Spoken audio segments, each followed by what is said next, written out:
On today's, on the other hand, we talk with two people working to help Arkansans come together and make our state better. Here's a sneak preview. 100% of them have one disabling condition. Nearly 50% have two, and 40% have that disabling condition, one or two, coupled with a substance abuse disorder. This is On the Other Hand.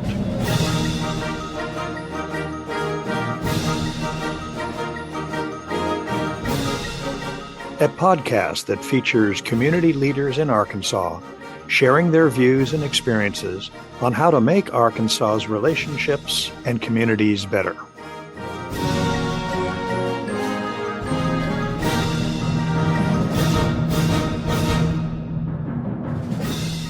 Hello, and welcome to On the Other Hand. I'm your host, April Chatham Carpenter, and I'm here today with my guest co-host and On the Other Hand producer, John O'Brien. Welcome, John, and thank you for filling in while Glenn is not able to be here. Well, I'm glad to fill in, April. On this podcast, we interview community leaders in Arkansas who help work towards solutions across various political or other divides, or who in other ways try to make things better for Arkansans. April, who do we have today? Well, John, we have two people that I actually met about a month ago. I'm so excited about their work that they're doing here in the central Arkansas area. Certainly two leaders in Arkansas who have been called up to work on an important initiative in our community called Providence Park. We'll hear more about that, but basically it's a 50-acre planned community that's going to provide permanent housing, affordable permanent housing, and a supportive community for individuals that are coming out of chronic homelessness.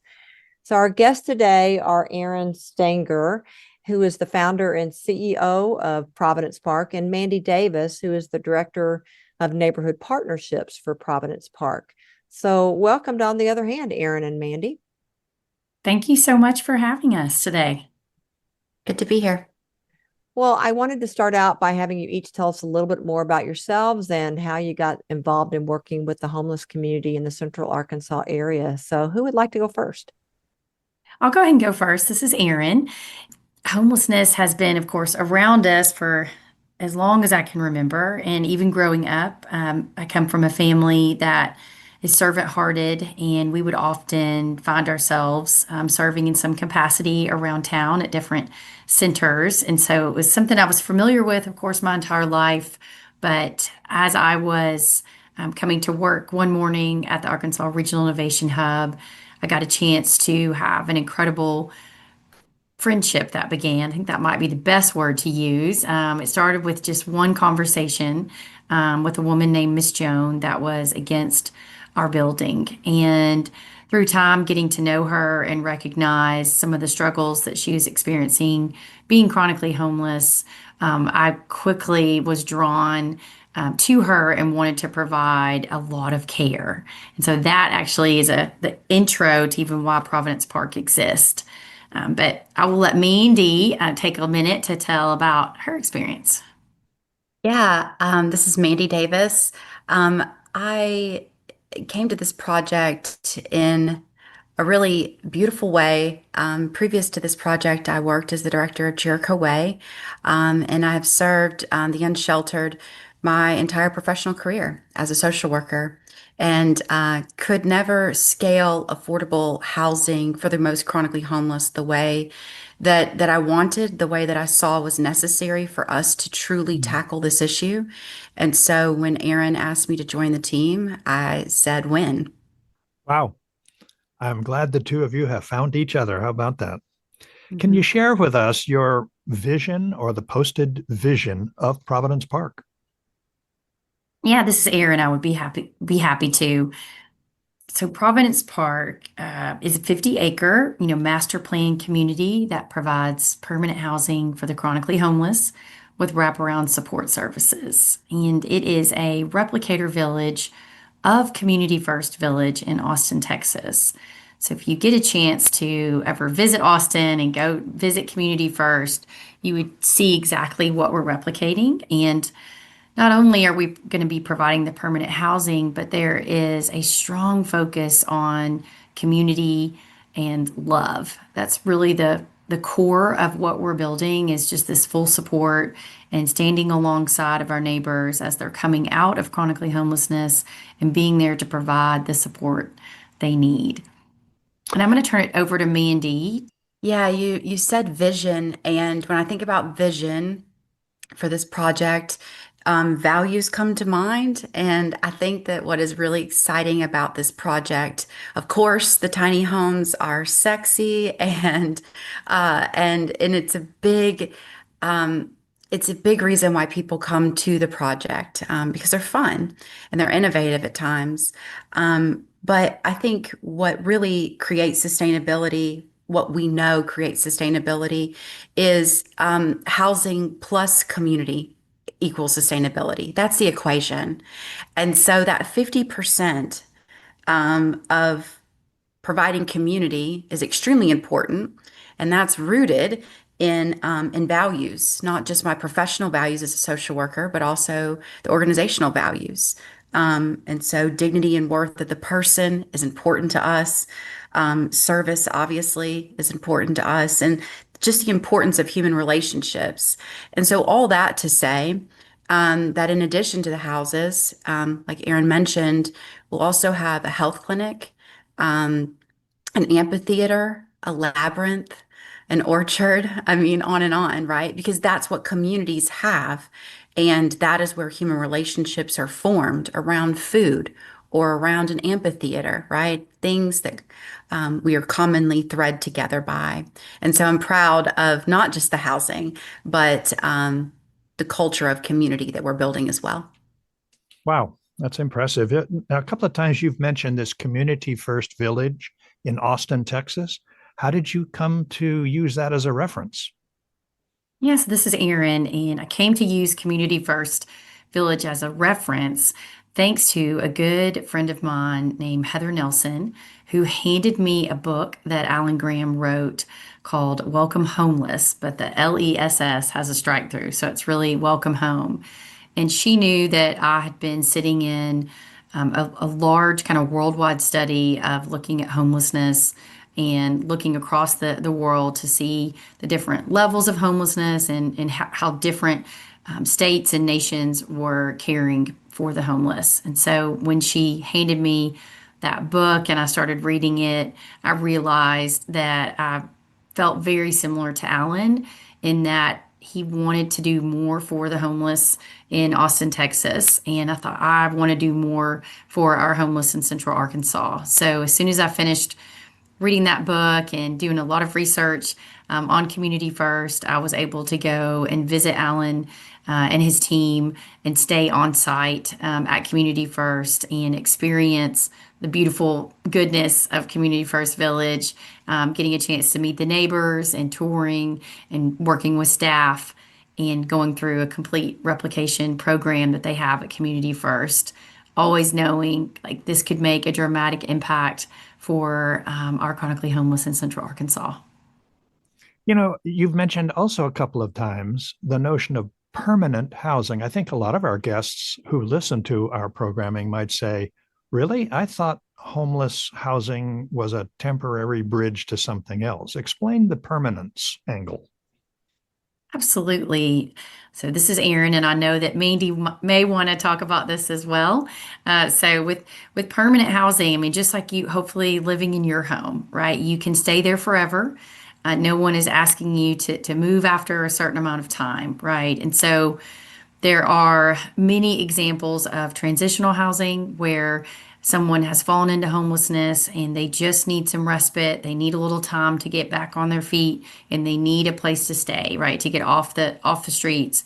And so the transitional is where you're staying for just a certain amount of time that's allowed per whatever organization that you're stepping into. And then you're asked to leave, right? And hopefully you could go and find permanent housing for yourself. But we're starting with permanent supportive housing. So, Mandy, do you want to elaborate a little bit more? I do. I think that it's important for viewers and listeners to understand that permanent supportive housing is the best intervention for the chronically homeless. There are other interventions depending on the state of homelessness that you're in.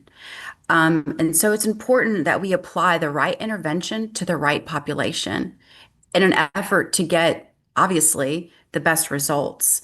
With permanent supportive housing, it's a combination of affordable housing with voluntary services that would help individuals that are experiencing, that have been unsheltered and the conditions that come along with that. 100% of them have one disabling condition. Nearly 50% have two, and 40% have that disabling condition, one or two, coupled with a substance abuse disorder.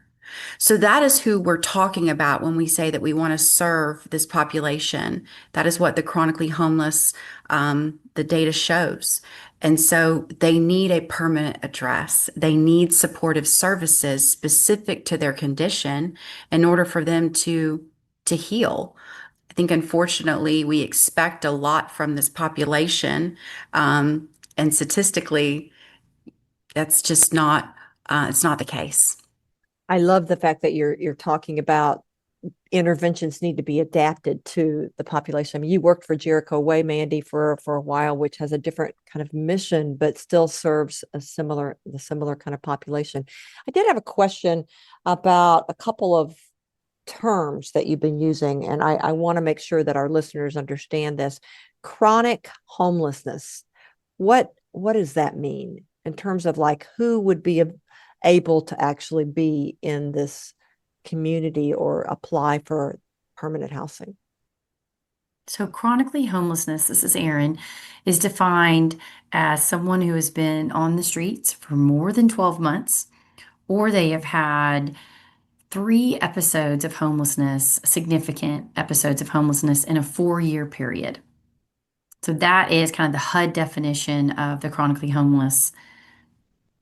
Okay. Are there any things that would keep a person who is chronically homeless from being able to be a successful applicant for the village? Yes, Mandy, do you want to take that one? Yeah, so we are looking for a few things. In addition to the length of time they've been unsheltered, 100% of them have at least one disabling condition. And so if they didn't meet that criteria, that definition, they would not be considered for Providence Park.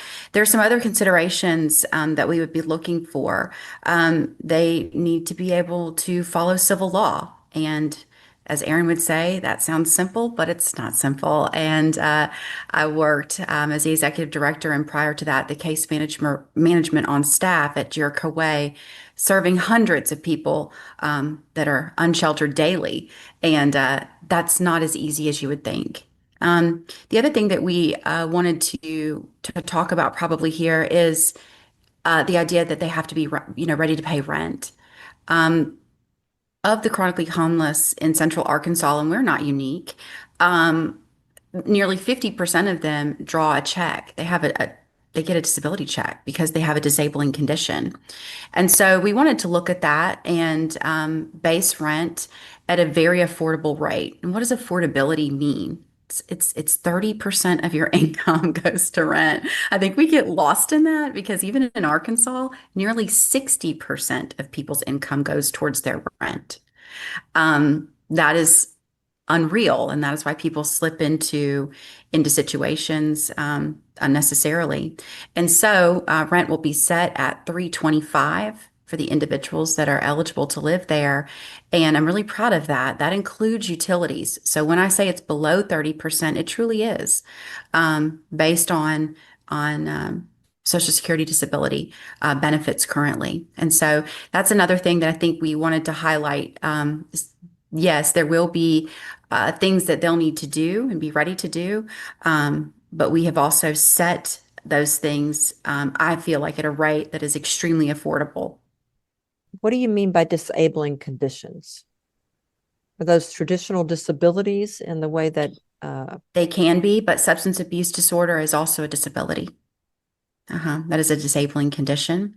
Mental health diagnoses, physical, cognitive disabilities. And so HUD lists a number of disabling conditions, But 100% of the chronically homeless, that is another part of the definition, have at least one disabling condition. But like Errin said, we look to the replicator villages for statistics to see trends. And the trend is nearly 50% have two disabling conditions coupled with a substance abuse disorder. So that could be the second disabling condition, if that makes sense. It's a dual diagnosis, is what we call it in the social work field. Mm-hmm. Errin, I think you were trying to say something too, and I kind of jumped in. So, was there something you wanted to add? Yeah, I was just going to add a few more things that we're looking for as we are starting to find our future neighbors of Providence Park. Everything that Mandy mentioned is correct, but we also want to focus on the fact that we would like to work and have individuals in the neighborhood that are community minded. And so, what does it look like to abide by the rules and policies that we have in place to stay in this safe community? But also, what does it look like to help us create some of those rules? So, think about a neighborhood like Properties Association and having our new neighbors sit with us and work through the right rules that are going to be best for the neighborhood. So, we're excited to welcome our neighbors into that process. And then I also want to make it known that we are not going to be able to accept sex offenders or violent offenders inside Providence Park. Okay, so that's very helpful in clarifying that. I know when I met with you a few weeks ago, you gave me a wonderful kind of outline. In fact, I actually got to see inside one of the tiny homes to see kind of what it looks like. And our listeners will be able to go on tours too if they go to your website and sign up for things and find out more. But I think they would be interested to know what does a tiny home look like? What's in it? Yeah, so happy to talk about it.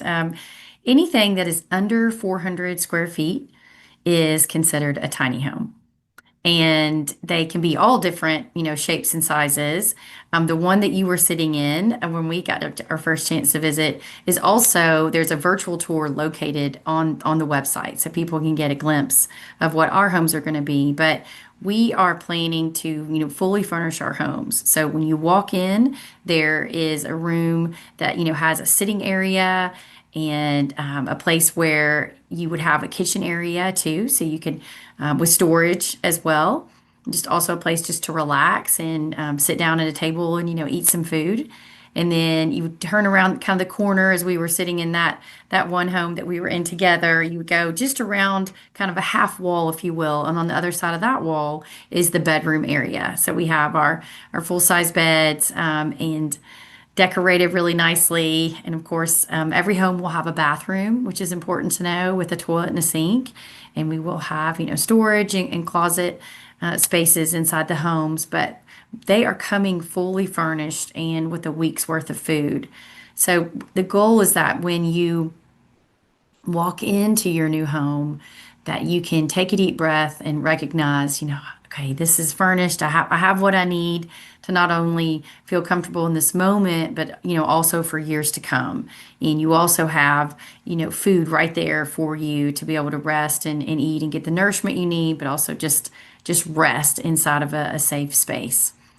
Also, our tiny homes, just by design, which has been important to me, is to have a porch on the front of them. So we all know, especially in the South, a lot happens on those porches. A lot of good times and conversations. So all of our tiny homes have these porches, and the way that they're arranged on the property is that the houses face each other, so the porches face each other to really focus on community. And thankfully, I'm happy to say that all of our homes that we're building, there's a place to put a bike, and we are providing a bike for each neighbor as well. So you didn't mention a shower in the home. Will there be communal showers in another community space or? Great question. There is a building called the Kitchen Bathroom Laundry, or lovingly as we call it, the KBL, and it has private showers. It also has a commercial kitchen, and it has a place to do laundry. So we'll have, of course, washer and dryers for our neighbors to use. The homes don't have full kitchens in them, and that's by design. So that really the goal is to pull the neighbors out of the homes for community, and food is a good way to do that. So what does it look like to come together, learn how to cook, and be able to break bread together? and have community. Mandy, do you want to add anything? I wanted to say, I know this hasn't been mentioned, but I think we'd be remiss to not mention it. I am the director of neighborhood partnerships, and I think highlighting some of the important partnerships that we have would be important. We have roughly 110 partnerships currently. We are building a small city. And so I just want to say to your listeners and to maybe any partners that might be listening, thank you. We can't do this on our own.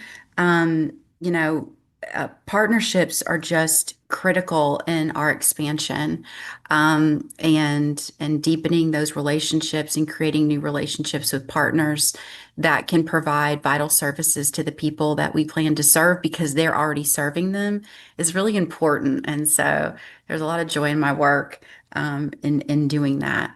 Thank you to all partners if you're listening. Let's just have you right now. I know we got a lot more in the interview to cover, but what is the website address so that people can go? Because there's a place there that you can actually volunteer, put that you're interested in volunteering, so or sign up for newsletter, I think. Or so where would people go initially just to get information? Yeah, so initially you're going to go to providenceparkhome.com. So providenceparkhome.com is the website for Providence Park. And just like you mentioned, April, it has information on how you can get involved with your time or talent. And on the bottom of every page, you can sign up for our newsletter. There's a neat story about a woman named Gail Heese, and she approached me and said, Errin, we really want to create a beautiful labyrinth for Providence Park. And if you looked at our original master plan, a labyrinth was not in there, right? But as we started talking and recognizing how beautiful that space would be and a meditative, contemplative, peaceful spot for our neighbors, it made a lot of sense. And Alan Graham told me, be ready for ways that people might want to join the project, in a way that you might not have planned, but it's a way for them to celebrate and give their joy, into the project. So I've been open to that, and I think that it's helped in order to build our partnerships and just being flexible with how people want to get involved. Of course, making sure it works for the neighborhood and it's going to be sustainable and all of that good stuff. But we have this beautiful labyrinth coming in. So Gail is just an individual you would love to visit with her. She has a nonprofit and she's just an idea maker, right? And so she has ideas all the time. And she said, Hey, Errin, I know we're doing the labyrinth, but we also want to do a little free library by the bus stop. Okay, let's do that. Well, we also want to do something with iPads, and we want to collect iPads. And she went into the Apple store and said, this is what I'm doing. And they said, well, what are you doing it for? And she, of course, explaining Providence Park. And they said, we will be happy to wipe these iPads for you and be able for those to be used for future neighbors at Providence Park. So there's just a great example of like three different things that one individual is working on, with her nonprofit. And it's just been a really sweet, sweet partnership. So thanks for letting me share that out. Yeah. Well, I think some of our listeners might want to know what's going on out there right now. And I know when we met earlier, you and Mandy and myself, you talked about the phases of the project. So there's a phase one. I remember phase two, maybe a phase three. I don't remember how many phases you have. Yeah. So kind of walk us through that. I will walk you through that. So this is Errin, and the project is designed into 4 phases. And phase one, largest phase, we purchased the land, cleared the land, put in the infrastructure, and we're starting to build some of our big buildings and our community center, our medical clinic, our kitchen, bathroom, laundry, and the first set of houses is what we're really focusing on. But phase one is when we reach up to 100 homes. So you're remembering, April, correctly, that our phases are really divided by kind of milestones of homes that we build. So phase one up to 100, phase two up to 200 homes, phase three up to 300 homes, phase four, 400 homes. So Alan Graham built 400 tiny homes within, 51 acres that they have in Travis County, right outside of Austin.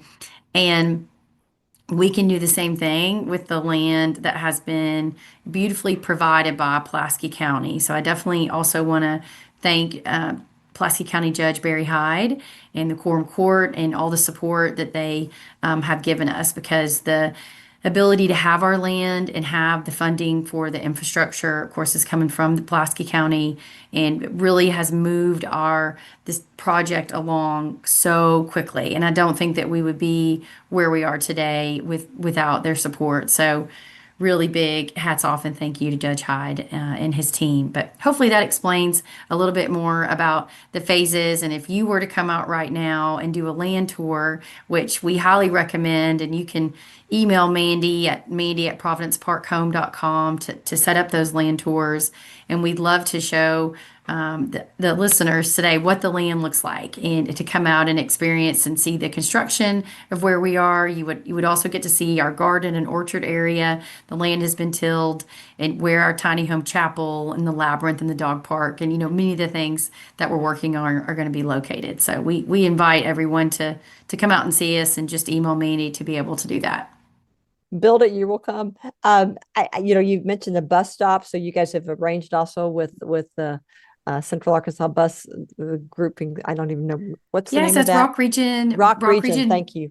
Yes, Yeah. Rock Region Metro is a tremendous supporter. It's one of the first things that we worked on for our neighbors was transportation. It's probably one of the most asked questions. People always ask about transportation. So we knew that being out in the county, that's something that we needed to work on first. And so we're added to the Southwest Loop, which is great, on the Rock Region Metro bus line. And where are you located? Yeah, Mandy, do you want to take that one? Yeah, it's 6900 Green Road.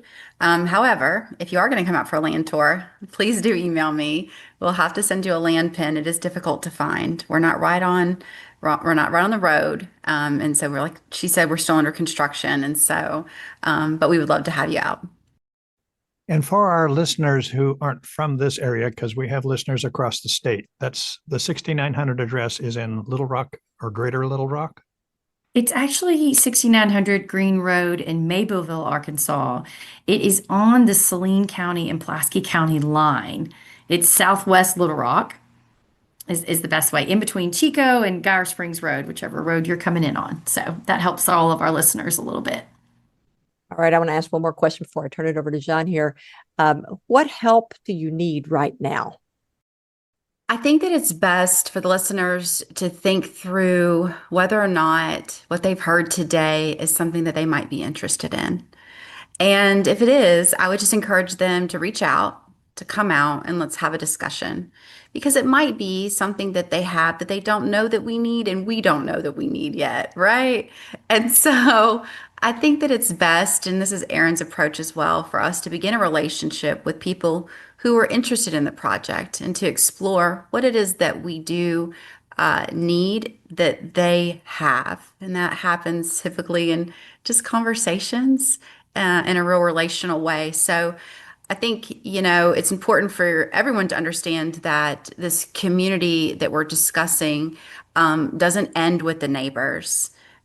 We insert that idea around dignity and relationships and service into everything that we do, whether that be with contractors, volunteers, neighbors around where we're building, our partners, all of that. And so, yeah, I would just say, if you're interested, we'd love to start a relationship with you to learn what's possible.